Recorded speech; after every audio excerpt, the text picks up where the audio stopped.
este grupo conocido como sesgos, ¿no? Van a ver que hay toda una variedad de sesgos en los diferentes diseños de investigación, ¿no? Entonces, el tema de hoy es sesgos en el diseño de investigación, ¿no? En realidad, son limitantes para la investigación científica. A veces algunas investigaciones tienen errores y ningún estudio aprueba o rechaza una hipótesis, ¿no? Sino sugiere, ¿cierto? Hay algunos aspectos éticos que impiden investigar, ¿no? Y mantener un control adecuado es difícil, ¿no? Pero cada vez se va conociendo más y se va logrando esto, ¿no? Porque ya se va conociendo los errores, ¿no? O los posibles errores que vaya a tener un estudio. Eso es lo que se denomina los sesgos, ¿no? Vamos a ver que hay varios términos que se acuñan en esto de sesgo. Vamos a ver que hay falacia ecológica, vamos a ver que hay errores sistemáticos, y el día de hoy vamos a tratar de dilucidar de qué se trata cada uno de ellos, ¿no? Primero veamos la validez de un estudio. Un estudio será válido cuando tiene la capacidad de estimar un parámetro lo más cercano posible a su valor, ¿no? Cuando hablo de parámetro me refiero, por ejemplo, por ejemplo, la hemoglobina, la presión arterial, ¿no?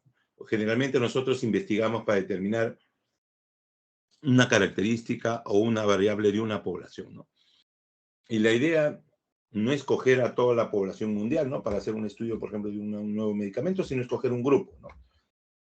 La idea es que este grupo, el resultado que tengamos en este grupo, sea lo más cercano a la realidad, ¿no? Lo más cercano que tiene el promedio a nivel mundial, ¿no?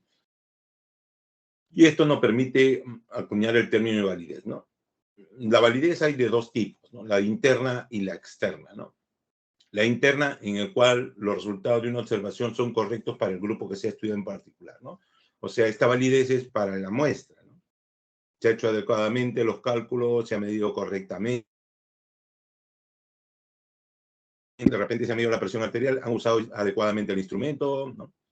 Han comprado un instrumento validado, ¿no? Eso nos permite esta validez interna. En segundo lugar, tenemos la validez externa, y la validez externa se refiere a que este valor que hemos encontrado en a generalizar al resto de la población, ¿no? Esto quiere decir que los resultados que hemos encontrado en esta muestra pueden ser aplicados más allá de la muestra de estudio, no puede ser publicado. Por ejemplo, en la vacuna del COVID, ¿no? Se hizo en un grupo de personas, pero sin embargo la vacuna ya fue aplicada a nivel mundial, ¿no? A toda la población, ¿no? Esa es la validez externa, ¿no? Que lo encontrado en esta muestra se puede aplicar al resto. Por esto, por supuesto que hay mediciones de este grado de validez, ¿no? Miren, acá esta validez interna tiene que ver ausencia de errores sistemáticos y tiene que minimizarse los errores aleatorios, ¿no?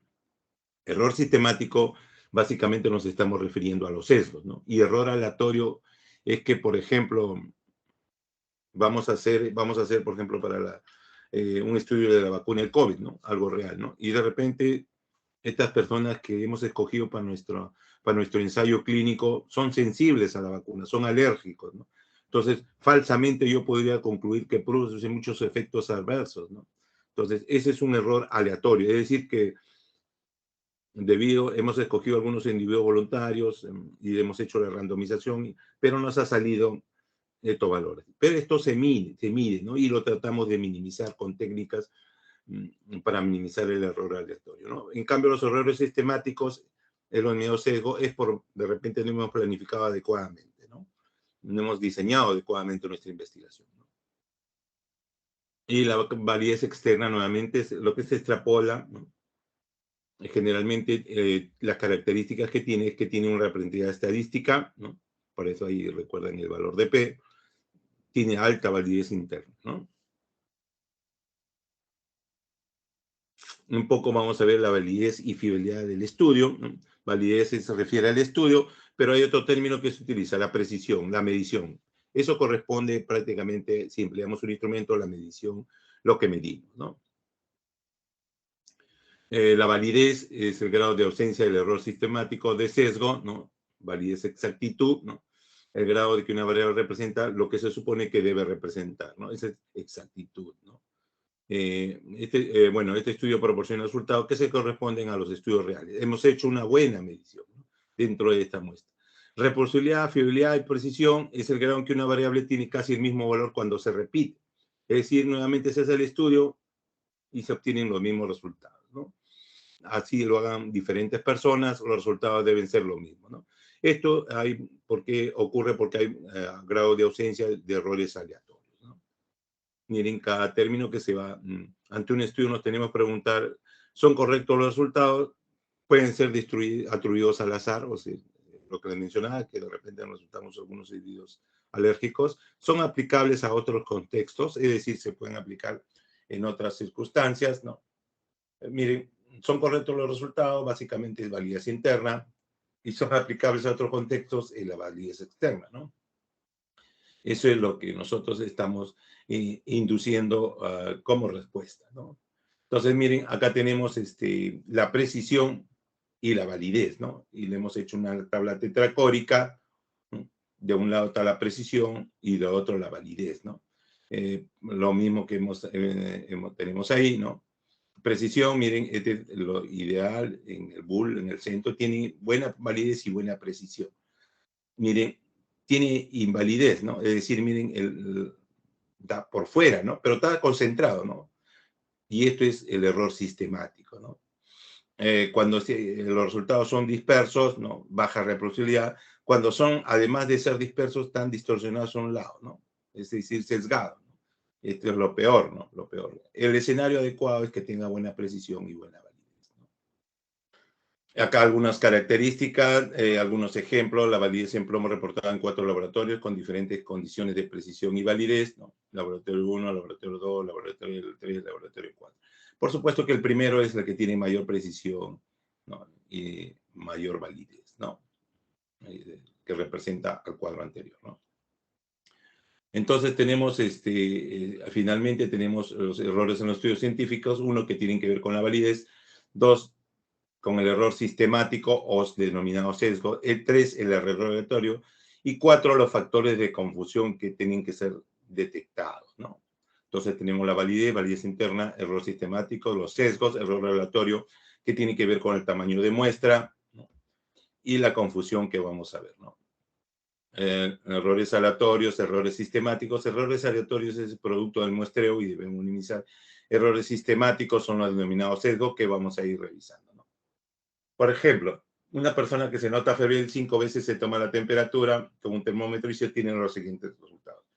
Inmediatamente se toma 5 veces la temperatura con un termómetro de mercurio. Miren los valores que tenemos, ¿no? ¿No? Y vemos acá temperatura media del digital y de mercurio, ¿no? La temperatura media, sacamos un promedio, ¿no? Miren, del termómetro digital me da más bajo y del mercurio me da un promedio más alto, ¿no? Miren, para que vean la diferencia, ¿no? Entonces, este es, recuerdan, el que tiene mayor validez, ¿no? Y entonces, a veces el termómetro de mercurio es mucho mejor, ¿no? Pero hay un grupo que se denomina error aleatorio o al azar. De repente, al escoger un pequeño tamaño de muestra, nos va a permitir cometer esos errores, ¿no? Pero si tenemos mayor tamaño muestral, va a haber una mayor precisión, pero es más costoso. Es más costoso, ¿no? El error sistemático, que no se debe al azar, ¿no? Pero si hacemos mayor tamaño muestral, no vamos a mejorar el sesgo, ¿no? Igual va a seguir, porque no los hemos detectado. Miren, acá la relación entre uno y otro, el error aleatorio y el error sistemático se mantiene igual, pero en el error aleatorio, al aumentar el tamaño de muestra, se va a ir mejorando, ¿no? Y esto no ocurre con el error sistemático, ¿no? Entonces, veamos los sesgos, ¿no? Los sesgos es un error sistemático, puede ser consecuencia de una o subestimación de la intensidad de asociación, ¿no? Y puede encontrarse en cualquier etapa, ¿no? Desde la inferencia hasta la conclusión, ¿no? O sea, desde el comienzo hasta el final, en cualquier etapa del estudio pueden haber sesgos, ¿no? Que vamos a ir revisando, ¿no? Cuando un error sistemático es pequeño, es considerable un estudio altamente seguro. Eso es lo ideal, ¿no? El error sistemático, vamos a tener sesgo de selección y medición, hay que ir controlando, ¿no? Bueno, en realidad, el término de validez cuando hay carencia de error sistemático, la validez interna, se hace un control metodológico, ¿no? Mediante el método, ¿no? Hemos visto que tenemos diferentes tipos de estudio, y finalmente tenemos sesgo de selección y medición, ¿no? Muchas veces hay que hacer análisis estratificado, análisis multivariado, en la parte de control estadístico, ¿no? Tenemos que ir controlando, ¿no? Tenemos el error sistemático, un control metodológico, un control estadístico, ¿no? Son las dos maneras de cómo se controlan estos sesgos, ¿no? Bueno, se vuelve a repetir que no es afectado por el tamaño nuestro, y los principales dos grupos son los sesgos de selección y sesgos de medición. Es decir, escogemos mal a nuestros pacientes o lo medimos mal, ¿no? De eso se trata. Entonces veamos primero los sesgos de selección. Ocurre cuando hay una diferencia sistemática entre las características de las personas seleccionadas, ¿no? De un estudio de aquellas que no la fueron seleccionadas, hemos seleccionado mal. Esta distorsión del efecto resulta en la forma que los participantes son aceptados en los estudios, ¿no? El efecto de un trabajador saludable, riesgo para enfermedad en poblaciones laborales, es más bajo que en la población en general.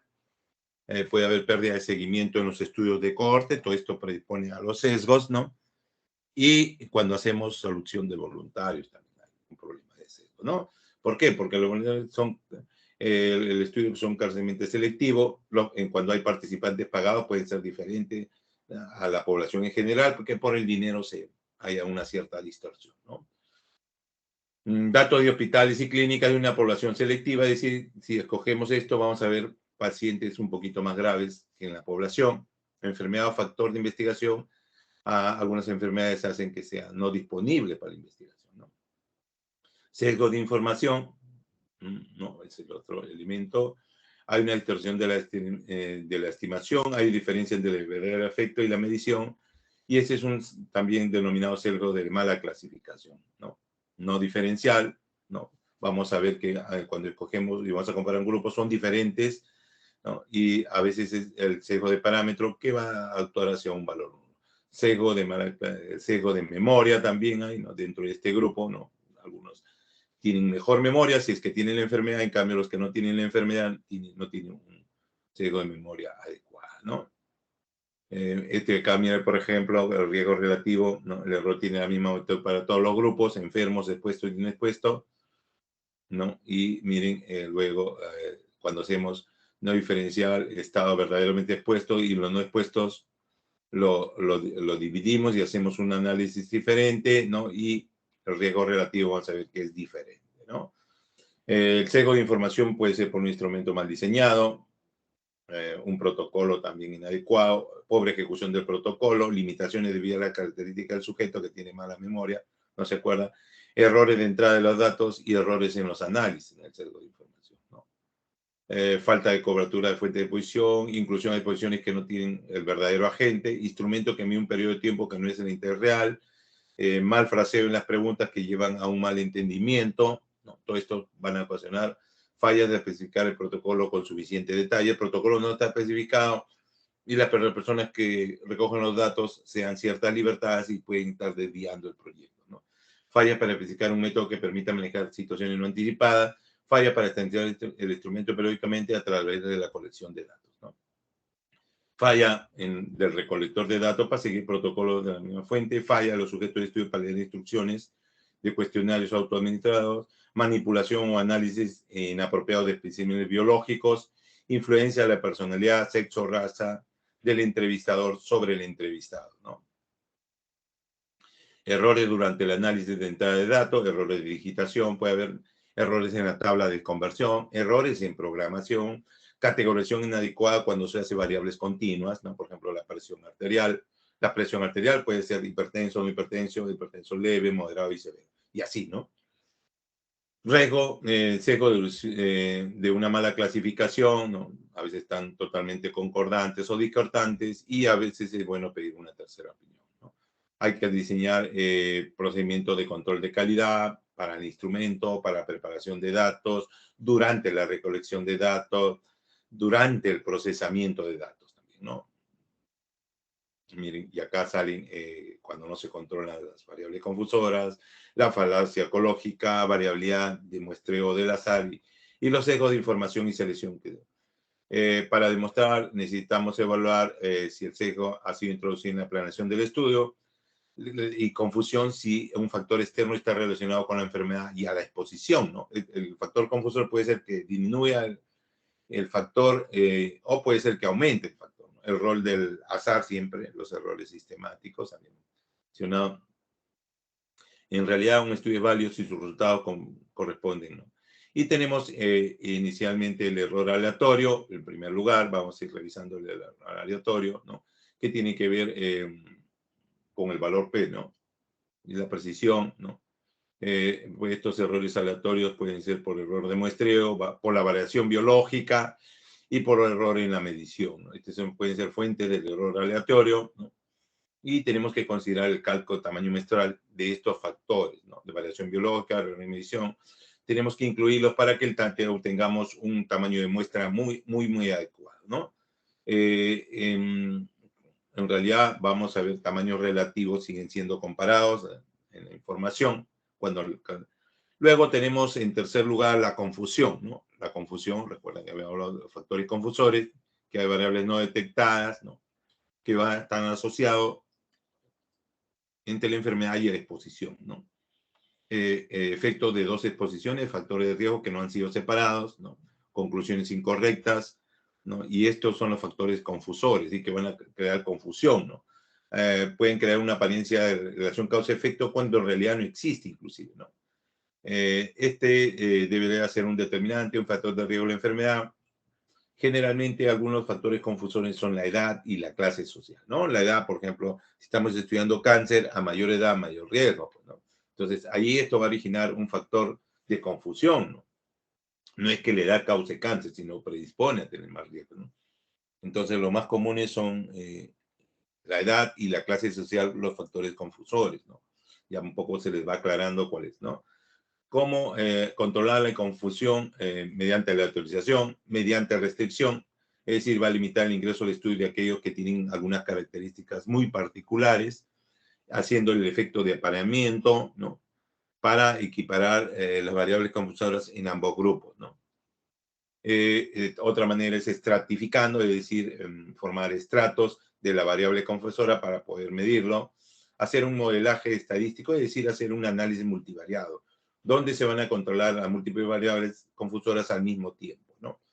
Van a ver el efecto, la van a controlar con los métodos multivariados. Gracias a esto se han podido avanzar, ¿no?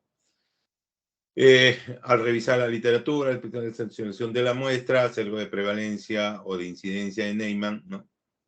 Ahí se pueden sesgar, ¿no? Un ejemplo de sesgo de información, ¿no? Este es un ejemplo publicado en 1966, el estudio de Frank Mingan, ¿no? Miren, 50 casos menos, ¿no? Vemos, ¿no? El P me salió 0.58 y acá el P significativo, ¿no? Y acá no salió significativo, ¿no? El estudio de cohorte y un estudio de casos y controles. El estudio incluyó enfermedad isquémica cardiovascular para el sexto examen 250, y el caso de casos y controles incluyó 151, ¿no? Por lo tanto, el estudio sobreviviente de esta enfermedad coronaria fue no necesariamente revelar los factores que atribuyen, sino factores que asocian a una mayor probabilidad de sobrevivir, ¿no? Ahí estaba el sesgo, ¿no? Estamos evaluando aquellos que tenían mayor posibilidad de sobrevivir, ¿no? Bueno, este era otro ejemplo de cáncer y TB, ¿no? Y también no salió tan real a pesar de que parecía, ¿no? Fueron los primeros errores, algunos ejemplos de los primeros errores de algunos estudios, ¿no? Ejemplo de selección, por ejemplo, tenemos el sesgo de Berson, es un problema de usar pacientes hospitalizados en estudios retrospectivos. Recuerden que los pacientes hospitalizados son los más delicados, ¿no? O sea, van porque están enfermos a un hospital, o van los pacientes más graves, ¿no? Entonces van a tener diferente probabilidad de ingreso, aquellos con enfermedad y aquellos sin la enfermedad, ¿no? Entonces eso ocasiona el denominado sesgo de selección de Berson, ¿no? Miren, este ejemplo, enfermedad característica total, enfermedad de casos, ¿no? Vamos a llamar X al factor etiológico, B será el grupo sin la enfermedad, y A será el grupo de controles, ¿no? Vamos a poner que no existe asociación real entre A y X, ¿no? Vamos a poner, miren, acá tenemos el ingreso hospitalario, las tasas de hospitalización, ¿no? De los diferentes grupos, ¿no? Ahora vamos a considerar en cada grupo. Para ellos, el factor A sin X, ¿no? Sin enfermedad, ¿no? Y se obtiene los siguientes valores, ¿no? Para aquellos sin X, ¿no? Aquellos que tienen con X, ¿no? Vamos a ver que la asociación resulta espuria, ¿no? Miren, acá está el ejemplo, ¿no? De la población en general y aquellos que han estado hospitalizados nos dan valores diferentes, ¿no? Miren acá el valor OR1 y acá el valor 4, ¿no? Ya no está produciendo sesgo, ¿no? Porque acá tomamos a la población en general y acá tomamos los hospitalizados, ¿no? Miren cómo cambia los valores y esto es un sesgo, pues, ¿no? Este es un sesgo, ¿no? Este es un sesgo de detección también, ¿no? Una exposición al accidente y vamos a administrar el control de los síntomas del síndrome climatérico y cáncer endometrial, ¿no? Acá tenemos, miren, también acá hay un sesgo, ¿no? Aquello que se ha hecho histerectomía, ¿no? Miren, acá el sesgo 9.8 y el sesgo el radio 1.7. La diferencia es notoria, ¿no? Aquellos se le ha hecho histerectomía y aquellos que se registró cáncer endometrial, ¿no? Y esto también ocasiona sesgo, ¿no? Aquellos tenemos sesgo por falta de respuesta, ¿no? La población presenta posiciones que difieren de los que sí lo hacen, ¿no? El sesgo opuesto es de los sujetos voluntarios, ¿no? De los sujetos voluntarios. El sesgo por falta de respuesta es un sesgo muy común en estudios descriptivos analíticos, inclusive en los experimentales, ¿no? Por eso insisten que tratemos de obtener por lo menos 80% de participación de nuestra muestra y comparar con los que no respondieron que los que sí hicieron, ¿no? A veces algunos estudios, algunas personas inicialmente entran al estudio y después no están respondiendo o no están dando valores, ¿no? Sesgo de la membresía. Un grupo son los desempleados, corredores, que pueden representar un grado de salud a una exposición que difiere sistemáticamente, que es diferente a la de población en general. Un ejemplo típico es de los sujetos que les gusta trotar, ¿no?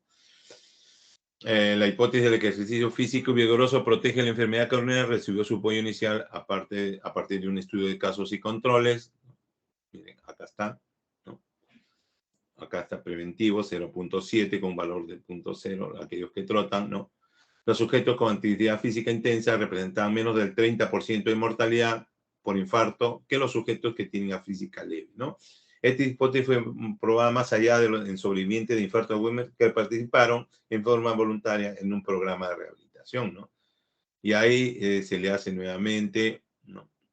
0.37 nos sale el valor protector también, ¿no? Pero diferente. Sin embargo, cuando se llevó el estudio experimental, ¿no? Esto fue en este casos y controles, en donde los sobrevivientes con infarto fueron asignados a un grupo de rehabilitación semanal y a un grupo de actividad recreativa sin efecto de entrenamiento. El valor de la actividad física no pudo ser demostrado, ¿no?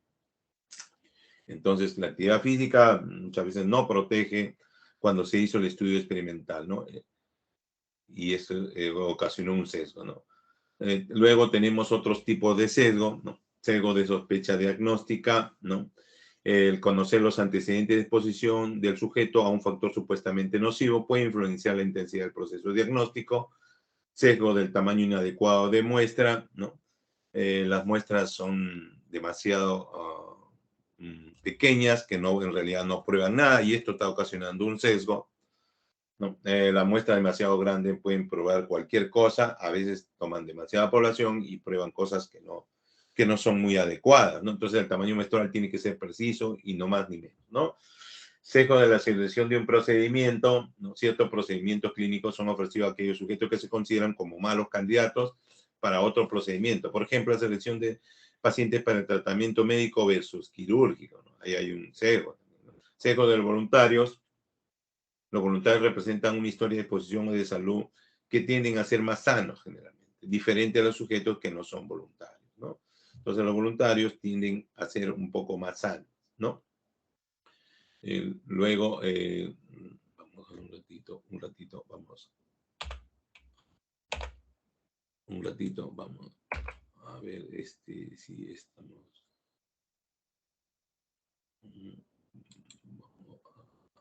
Se está grabando muy bien.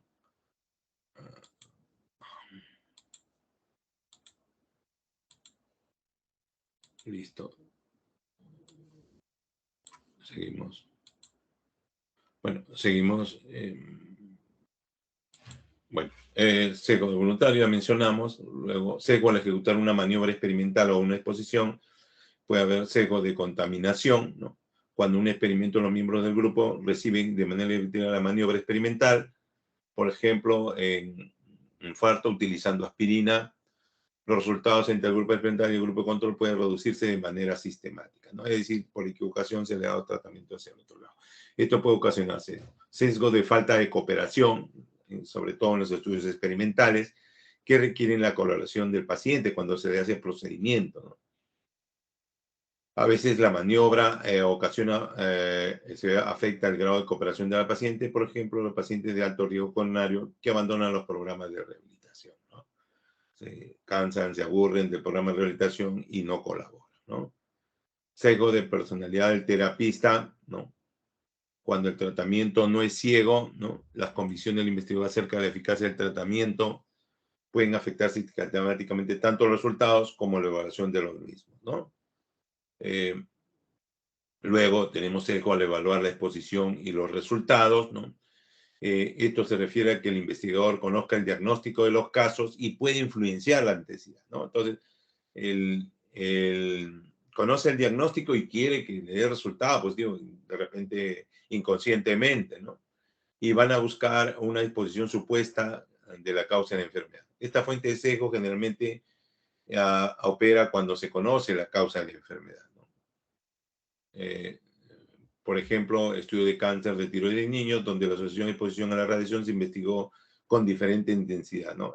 Se hizo un estudio de 36 casos que se investigó el antecedente de exposición a la radiación por un interrogatorio rutinario. Se encontró 28% positivos en el caso. Cuando se interrogó de manera intencionada, es decir, tratando de buscarla, encontraron 47% de exposición. Miren, ya le pusieron más exposición, ¿no?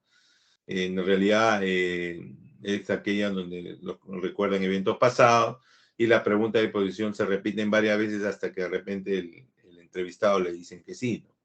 Entonces vamos a ver que hay cierta alteración o sesgo ahí, ¿no?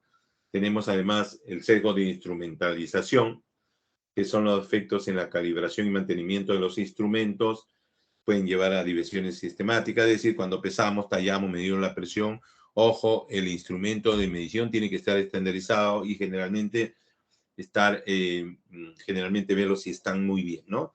Sesgo al analizar la información, por ejemplo, al descubrir valores extremos, ¿no? Outliers que le llamamos, no está justificado desde el punto de vista estadístico y pueden inducir al sesgo, ¿no? Por ejemplo, hay respuestas extrañas, ¿no?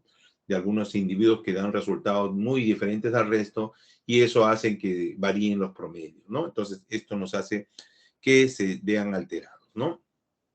Luego tenemos sesgo de interpretar los análisis de datos, ¿no? Generalmente es el sesgo de la significancia de estadística, el confundir la evidencia estadística con la significancia biológica, clínica o de salud pública pueden llevar a estudios estériles o a conclusiones inútiles, ¿no? Puede haber de repente que el hábito de fumar de un ginecólogo provoca el garbajo, ¿no? Pero no tiene significancia biológica, ¿no? Pero puede ser que salga significancia estadística y que se deba a un factor de confusión, ¿no? Entonces, eso se denomina el sesgo de significancia estadística, ¿no? Algunos otros tipos de sesgo que inducen al error, ¿no? La falacia ecológica, que son los estudios ecológicos, ¿no? Ya que acogen grupos para sus poblaciones y donde no están no se ocurren los estudios ecológicos, ¿no? Y comparamos una población con la otra y esto no puede dar resultados falsos, ¿no? Errores de visiones sistemáticas y un metaanálisis, ¿no? Cuando se hace revisiones sistemáticas y metaanálisis pueden haber sesgos, ¿no? Algunos estudios dentro de este metaanálisis pueden ser omitidos, ¿no? Generalmente esto ocurre cuando algunos autores están un poquito predispuestos a un punto de vista particular, ¿no? Quieren que salga un resultado, entonces los estudios que no les convienen no los incluyen, ¿no? Luego tenemos el sesgo de publicación, estudios con efectos negativos, pueden no ser publicados y por lo tanto excluidos, ¿no? Es decir, se excluyen, por ejemplo, lo que tienen resultados contrarios, ¿no? O no se encontró ningún resultado, ¿no? Y eso deberían incluirlos también, ¿no? Porque hay un resultado ni favorable, favorable, pero al ser una revisión sistemática y metaanálisis deberían incluirse este tipo de estudios, ¿no? Bueno, eso era lo que le quería traer respecto a sesgos, ¿no? Estamos prácticamente en el mismo ritmo de las clases, de acuerdo al sílabus, ¿no? Estamos en el sílabus, estamos siguiendo ese ritmo, luego vamos a ir mejorando para incluir algunos métodos de análisis, ¿no? No sé si tengan preguntas, chicos, alguna duda.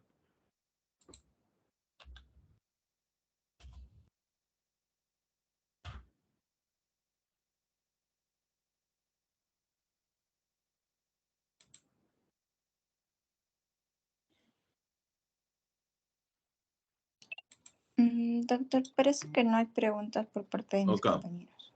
ya, listo. Gracias entonces. Ok, doctor. Gracias. Gracias, doctor. Gracias, chicos. Gracias, doctor. Gracias, doctor.